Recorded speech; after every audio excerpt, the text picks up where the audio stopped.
waxaan leeyahay assalaamu calaykum. sawirka aad arkaysaan waa cunug yar dhashay asagoo gacmaha ka xiran. subxaan allah cunuga goortuu dhashay asagoo gacmaha ka xiran isbitaalkii doctorkii dhaliyay ee isku dayay inuu furo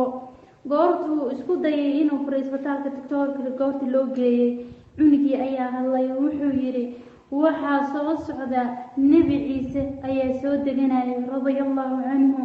marka subxaan allah cunugii isla markii wuu aamusay qof suuxay oo kale biyaa lagu fardiyay wejigiisa kadibna wuu hadlay. wuxuu yidhi fariintan idin soo gaarsiiyey risaalada ah u gudbiya jamiica muslimiinta oo idin dunida ha lagu faafiyo.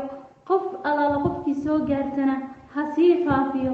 had qofkii faafin waayo waxaa u sugnaaday cudur xun ayaa ku dhacayo.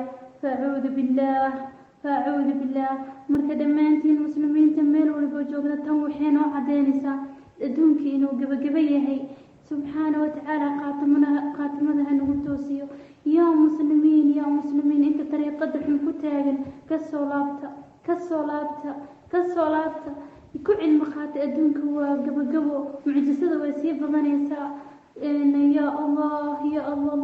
ya allah istikfaarta badsada, salaada toosista, heesaha iska yareeya.